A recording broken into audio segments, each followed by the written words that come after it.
Oke, selamat pagi semuanya, selamat pagi, selamat siang, selamat sore, dan selamat malam dimanapun kalian mendengarkan.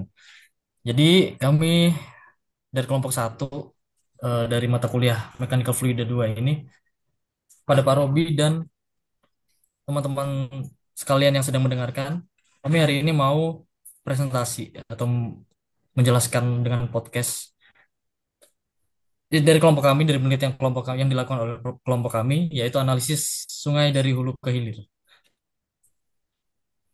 Dalam konteks podcast hari ini kita ditemani dengan anggota-anggota kita dari kelompok satu. Yang pertama ada Disti Sukmarahayu, yang kedua Amanda Dinda, yang ketiga saya sendiri Anggara Damar, yang keempat Aulia Zakia, kelima Muizan, keenam Revana Anggis, dan ketujuh Ridwan Primana Mukti. Jadi kita susun dulu kali ya garis besar dari presentasi hari ini. Yang pertama kita akan membahas tentang sejarah, lalu bagaimana titik-titiknya yang akan diteliti oleh teman-teman yang sudah diteliti oleh teman-teman kami, dan beberapa eh, pengembangan yang dapat dilakukan pada setiap titik-titiknya agar aliran sungai ini bisa bermanfaat bagi warga di sekitarnya. Mungkin untuk pertamanya kita bahas sejarah dulu kali ya. Kita lempar ke saudara Revana, mungkin bisa menjelaskan untuk sejarah dan bagaimana awal titik dari Sungai Kalimalang. Oke, Silakan. terima kasih buat Radia. Yang pertama di sini bakal bahas dulu sejarahnya ya. Kalau misalkan dari sumber yang saya dapat sih, Kalimalang ini berasal dari arah aliran saluran. Eh, jadi tuh kalau misalkan Kalimalang tuh beda dari aliran sungai yang lain. Nah, dia tuh kenapa dinamanya Kalimalang? Karena saluran ini tuh melintang dari bahasa Jawanya itu Malang. Terus si saluran Kalimalang ini tuh berawal dari hulunya Bendungan Curug yang ada di Kecamatan Ciampel, Karawang. Terus berakhir di hilir Bendung Cipinang di Sungai Cipinang, Jakarta Timur. Terus Kalimalang ini juga biasa dikenal tuh sebagai saluran irigasi Tarum Barat ya. Jadi tuh sebenarnya tuh fungsinya si saluran irigasi Tarum Barat ini tuh guna untuk mengalirkan air bersih dari Sungai Citarum dari Jakarta dan sekitarnya. Terus juga membentang dari kawasan industri Kelari Pindo Deli, Perum Peruri Loji Pangkalan, Kobak Berem, Cikarang, Cibitung, Tambun, Kota Bekasi, dan Jakarta Timur. Udah mungkin segitu buat sejarahnya. Oke, terima kasih Revana buat penjelasan sejarahnya. Cukup menarik sebenarnya dari Kalimalang ini. Sungai yang tidak bisa terlepas dari kehidupan kita ya. Kalau teman-teman gue biasanya dari Jakarta Timur sampai ke Bekasi mereka pasti ngelewatin Kalimalang. Cuma kalau malam takut begal. Selanjutnya kita bahas titik analisa sungainya. Bisa ke siapa ya? Adisti. Tolong mungkin dijelaskan untuk titik analisa sungainya di mana aja. Oke, untuk titik analisa sungainya, yang pertama di Hulu Kalimalang, yaitu di Curug Lari. Terus yang kedua di Cikarang. Yang ketiga Jarak Kosta, daerah Bekasi. Lalu ada Cibitung, Tambun. Kemudian di hilir Kalimalang ada di cabang Sungai Cipinang, Jakarta Timur.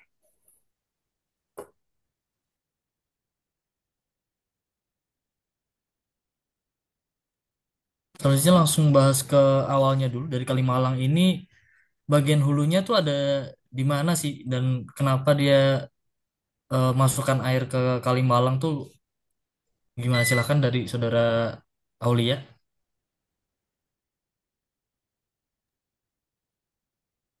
Nah, ini buat bagian hulu sungainya ya. Ini terletak di Curug, Kecamatan Ciampel, Karawang. Buat bendungan Curug ini mengaliri air memiliki 8 menara dan 7 pintu air. Yang aliran utamanya itu berasal dari Sungai Citarum. Terus ini dipecah jadi 3 jalur. Bendungan ini juga dibangun dari tahun 1965 sampai 1968 yang sekarang ini dikelola oleh Perum Tirta II. Nah, salah satu aliran yang dialirin oleh bendungan ini adalah aliran Tarum Barat atau Kalimalang yang difungsikan sebagai pasokan air untuk warga Jakarta.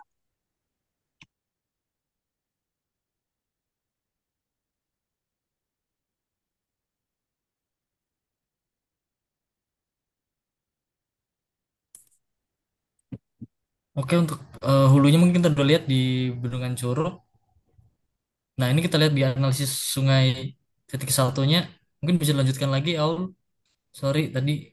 Iya, ini masih sama ya di Bendungan Curug. Kita sekarang bahas permasalahan penyebab, akibat, sama langkah yang diambil pemerintahnya. Permasalahannya ini hambatan buat penyebabnya ini bisa dilihat ada tumpukan eceng gondok di depan pintu bendungan dan tumpukan sampah ini terletak di pinggir sungai. Akibatnya itu memungkinkan terjadinya hambatan aliran air yang diakibatkan oleh tumpukan eceng gondok dan juga sampah.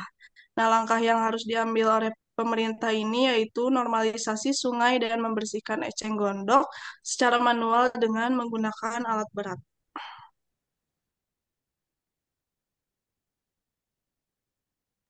Oke, terima kasih untuk analisis sungai titik satunya. Selanjutnya adalah titik yang kedua, ada di daerah mana tadi ya? Di Cikarang. Nah, selanjutnya mungkin bisa dijelaskan dari Saudara Disti. Yang kedua ini analisis sungai di titik dua itu di Kalimalang Cikarang. Di sini akan membahas permasalahannya, penyebabnya, akibat, lalu langkah yang pernah diambil.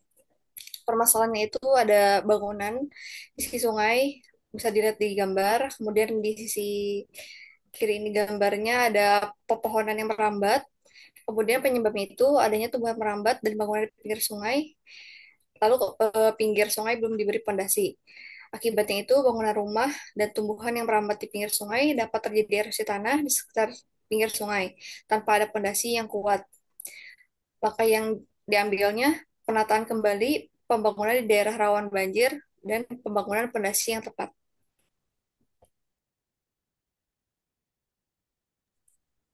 Bagus untuk analisisnya. Seperti biasa, masalah sungai adalah ada di fondasi di pinggirnya yang sering longsor. Di mana-mana, di Bogor juga ada, di Jakarta juga ada banyak pinggiran sungai yang longsor. Selanjutnya mungkin ke titik tiga di Jarakosta, Kabupaten Bekasi. Bisa dijelaskan oleh Saudara Repana. Thank you. Oke, selanjutnya analisis sungai di titik ketiga. Daerahnya itu ada di Kalimalang, Sukadanau, Jarakosta, Cikarang. Permasalahan di titik ketiga ini ada kerusakan struktur beton sampah di sekitar lokasi. Penyebabnya konstruksi beton yang kurang kokoh, aktivitas pembuangan sampah yang mencemari sungai. Akibatnya, sungai meluap yang dapat memicu banjir di wilayah sekitar karena tidak ada penghalang dan ditambah ada penumpukannya sampah. Terus langkah yang harus diambil pemerintah itu yang pertama ada pemasangan brojong batu sebagai penguat tebing sungai, yang kedua normalisasi sungai dengan cara pengangkutan sampah, yang ketiga sosialisasi pembersihan sampah di sekitar sungai untuk mencegah penumpukan, yang terakhir ada melarang aktivitas pembuangan sampah. Nah, di sebelah juga di slide ada dokumentasinya yang gambar pertama itu eh, kerusakan struktur beton, hanya sebagian pondasi yang terdapat pada pinggiran sungai. Terus untuk dokumentasi yang kedua juga ada sampah di sekitar area sungai.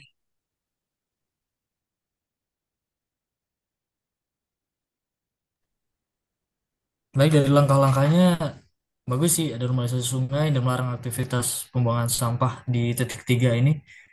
Selanjutnya titik keempat yang diambil di Cibitung, Bekasi. Mungkin bisa Saudara Amanda. Thank you. Oke. Oke, berikutnya untuk analisis sungai di titik 4. Untuk titik 4 ini diambil di Jalan Inspeksi Kalimalang, tepatnya di daerah Cibitung ya, Kabupaten Bekasi. Untuk dokumentasinya nanti bisa di slide selanjutnya ya. Jadi yang pertama itu permasalahan itu ada bantaran sungainya yang rendah. Jadi jarak antara permukaan sungai sama air tuh tidak terlalu tinggi. Nah, ini tuh bisa menyebabkan nanti khawatirnya saat musim penghujan itu bisa meluap. Kemudian di sekitar sungai juga masih banyak sampah. Untuk penyebab dari bantaran sungai rendah ini, yang pertama bisa aja karena ada pendangkalan sungai oleh sedimen, lalu juga aktivitas pembuangan sampah yang mencemari sungai. Nah, tadi akibatnya udah dijelasin bisa ada peluapan, terutama di musim penghujan gitu loh. Karena memang di beberapa titik di daerah Cibitung itu tidak ada penghalang. Jadi kan tadi udah ada tuh gambar-gambar kayak beton di di apa ya? yang membatasi antara sungai sama jalan. Tapi kalau misalnya di Cibitung ada beberapa daerah yang memang tidak dikasih beton sama sekali. Selanjutnya untuk langkah yang diambil yang bisa diambil pemerintah itu yang pertama adalah normalisasi sungai dengan upaya pengerukan sedimen dan pengangkutan sampah yang ada di sungai ini bisa dibantu sama alat berat, contohnya ekskavator dan lain-lain. Lalu juga yang kedua ada penebaran riprap atau batu kerikil yang bisa mencegah adanya erosi tebing. Jadi nanti penebarannya ini bisa dibantu sama tambahan perekat atau lapisan pelindung yang bisa mengurangi adanya em, tanah yang hanyut di air. Nah, selanjutnya ada pemasangan trash trap pada saluran drainase. Itu nanti ada di gambar selanjutnya, contoh trash trapnya. Selanjutnya ada sosialisasi pembersihan sampah di sekitar sungai.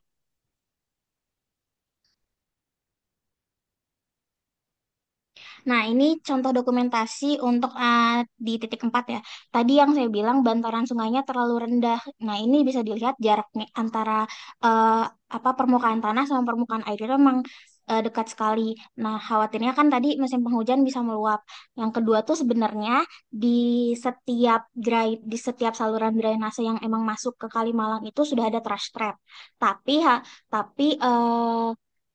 mungkin warga-warga sekitar itu kurang diberikan sosialisasi sehingga masih banyak sampah di sekitaran sungai. Contohnya di foto ketiga, di situ ada terdapat penumpukan sampah di area sungai. Nah, jadi tadi salah satu upaya yang bisa dilakukan pemerintah adalah sosialisasi pembersihan sampah di sekitaran sungai untuk mencegah penumpukan. Gitu. Untuk titik 4. Oke, terima kasih Manda. Keren sekali untuk analisis titik 4 ini. Sampah emang selalu jadi masalah ya di mana-mana. Warga-warganya sangat susah untuk dibilangi. Jadi sosialisasi yang agak keras mungkin dibutuhkan buat tidak ada buang sampah sembarangan lagi, apalagi di sungai. Selanjutnya mungkin lanjut ke titik 5 dan 6. 5 nanti ada di daerah Tambun dan ke-6 nanti langsung ke hilir sungai, yaitu nanti Kalimalang yang langsung beririsan dengan Sungai Cipinang. Mungkin bisa dijelaskan oleh Saudara Ijan. Baik, terima kasih Radia sudah diberi kesempatannya. Untuk analisis sungai titik 5, daerahnya itu ada di Jalan Inspeksi Kalimalang sampai Tambun, Kabupaten Bekasi. Permasalahannya terdapat sampah yang tersangkut dapat menghambat aliran air. Penyebabnya itu sungai meluap yang dapat memicu banjir di wilayah sekitar karena tidak ada penghalang pondasi aktivitas pembuangan sampah yang mencemari sungai. Akibatnya, sungai dapat meluap terutama pada saat musim penghujan yang dapat memicu banjir akibat penumpukan sampah. Langkah yang harus diambil pemerintah itu sosialisasi pembersihan sampah di sekitar sungai dan normalisasi sungai. Seperti bisa dilihat pada gambar, pinggiran sungai belum dipondasi dan terdapat sampah di pinggiran sungai.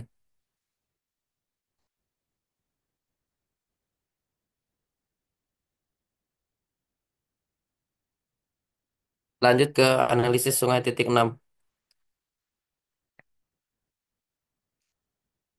Untuk daerahnya itu Cipinang Besar Selatan, Jakarta Timur.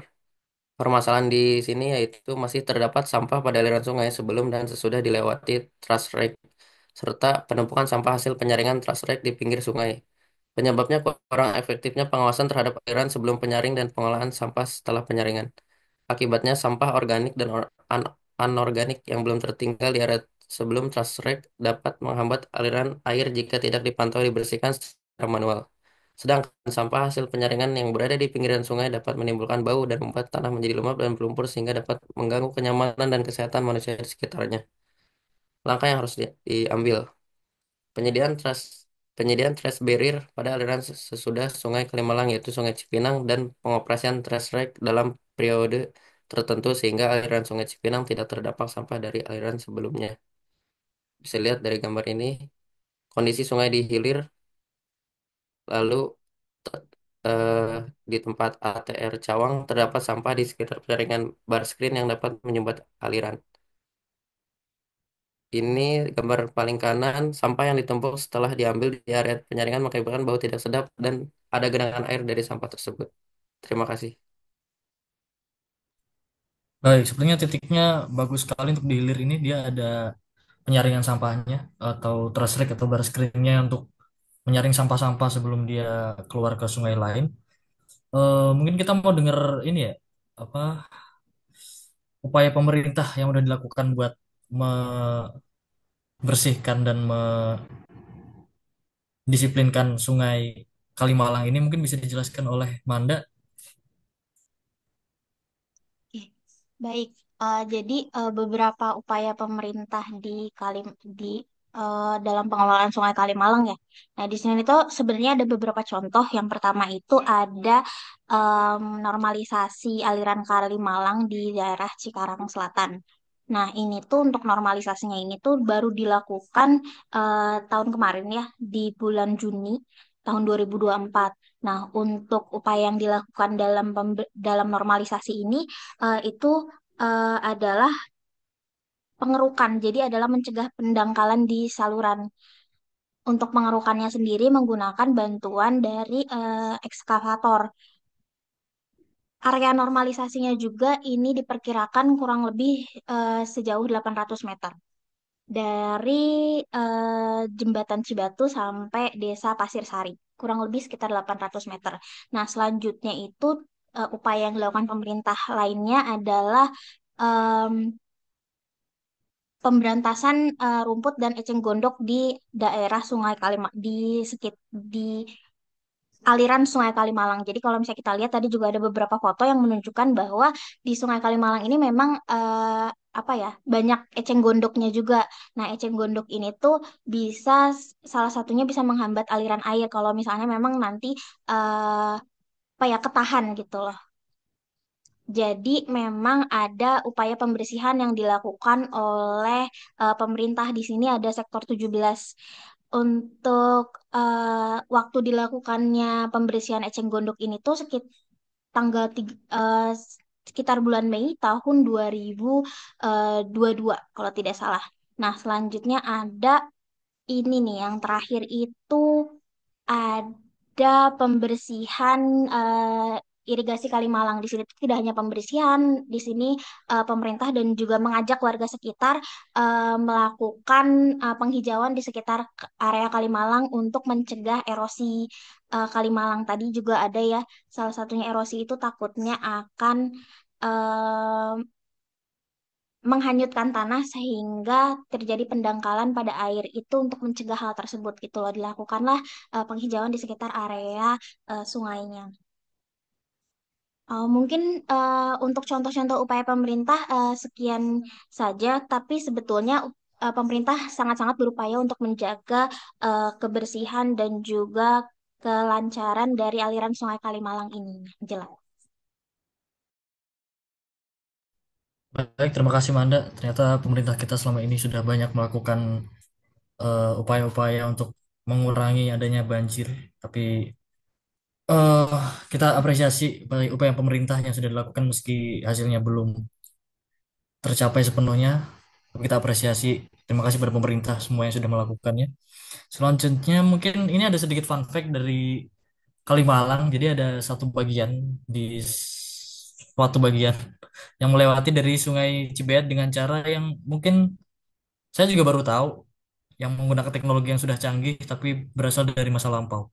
Mungkin kita bisa tanya ke Saudara Ridwan, tolong dijelaskan biar semakin paham juga dari Baik, yang lain. ya Thank baik. you. Jadi di sini tuh dari Sungai Kalimalang ini ada satu teknologi ya, teknologi masa lalu, mas zaman dulu, tapi sampai sekarang masih bisa digunakan dan eh, digunakan di banyak tempat juga selain di Sungai Kalimalang, yaitu namanya sifon irigasi.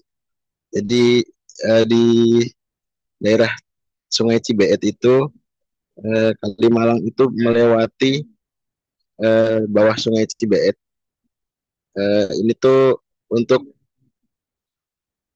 gunanya apa agar tidak aliran Sungai Kalimalang itu tidak terputus dan tidak bercampur dengan Sungai Cibeet gitu.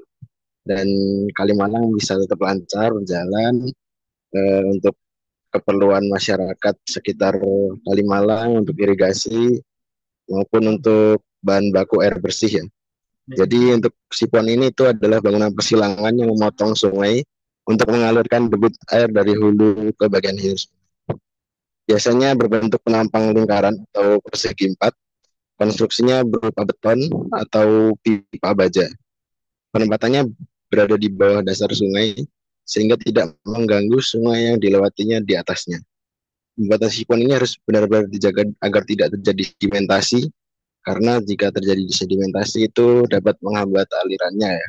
Karena itu aliran airnya itu tertutup dan menggunakan pipa rangkap agar debit air juga tetap terjaga di dalamnya, untuk debit masuk dan keluar agar sama. Jadi ini tuh menggunakan prinsip persamaan tekanan. Jadi tekanan yang masuk dari hulu harus sama dengan tekanan yang keluar dari ke hilir.